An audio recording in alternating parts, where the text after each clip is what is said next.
मौलाना साहब जो YouTube channel ज़रूर subscribe करें। जॾहिं तमामु मकाबिरीन जॾहिं जिहादी फतवा ॾिनी त कुझु माण्हू उन उलमा ते एतिराज़ कनि था, मसलन तौरु मुफ़्ती तक़ी उस्मानी साहब।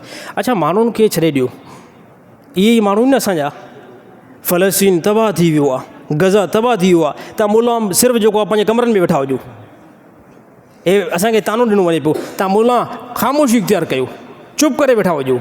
हाणे असांजा अकाबिरीन जंहिंमें मुफ़्ती तक़ी उस्मानी अहिड़ी शख़्सियत आहे, मां सम्झां थो पूरी दुनिया जे अंदरि फ़िकी मसाइल जे अंदरि वॾी महारत आहे मुफ़्ती तक़ी उस्मानी साहिब खे। ऐं अहिड़ी तरह असांजा जेके वॾा वॾा अकाबिरीन उन्हनि ॿुधायो त हिन टाइम तमामु मुस्लमाननि जे मथां जिहाद फ़र्ज़ थी चुको आहे। सभ खां पहिरियां गज़ा जे इर्द गिर्द में जेके मुस्लमान रहनि था उन जे मथां क़िताल लाज़िम आहे, यानी उहे पंहिंजे घरनि खां निकिरी करे गज़ा वारनि सां तलवार खणी करे क़िताल कनि इसराइलियुनि सां, या उन जे जेके इर्द गिर्द में मुल्क आहिनि उहे उन सां माली ताउन कनि। उन खां जेके परे मुल्क आहिनि जेकॾहिं उन वटि माल आहे त माल उन्हनि ताईं पहुचाइनि मुस्लमाननि ताईं, न त उहे उन जी हिमायत में पंहिंजो एतिजाज ॾेखार कनि।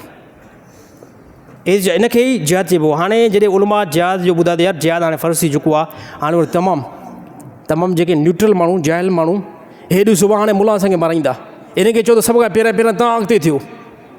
हर शइ में असांखे त अॻिते न रखो न, नमाज़ पढ़ण में बि असां अॻिते, रोज़ा रखण में बि असां अॻिते, हज करण में बि अॻिते असां। कॾहिं कॾहिं तव्हां बि हिमत कयो, तव्हां ईअं चओ इमाम साहिबु अॻ में मां हलंदुमि, त पोइ बि अल्हम्दुलिल्लाह असां पोइ न आहियूं। उलमा चयो त सभ खां पहिरियां असां इनशा अॻिते बीहंदासीं, पोइ असां सां गॾु असांजी पब्लिक हले। कंहिं बंदे चयो त हे सिर्फ़ु ॻाल्हियूं था कनि, हे जिहाद में न निकिरंदा, त असांजे उलमा फरमायो त तव्हां रस्तो असांखे क्लियर करे ॾियो, पोइ ॾिसो त असां कीअं जेको आहे जिहाद में निकिरूं था, कीअं फ़लस्तीन जी तरफ़ वञूं था। त हुन बंदे चयो त मूंखे वारो कयो, तकड़ि कयो, मूंखे पासपोर्ट आणे ॾियो। त पासपोर्ट 10,000-15,000 जी तादाद में जमा थी विया। उहो बंदो मार्केट खां शार्ट थी वियो, हालांकि उहो वॾी पार्टी जो को सरबराह आहे, हालांकि उनजो नालो न खणंदासीं, मेंबर आहे, खामखा वरी उनजो नालो मैंशन शो थी वेंदो। बहरहाल अल्हम्दुलिल्लाह असां वरी बि इहा ॻाल्हि कयूं था, जेके असांखे माण्हू चवंदा आहिनि सिर्फ़ु तव्हां रैली था कढो, सिर्फ़ु फ़लस्तीन जे बारे में कुझु बयानु था रिकॉर्ड कयो, तव्हां मुला जेको आहे न निकिरंदो।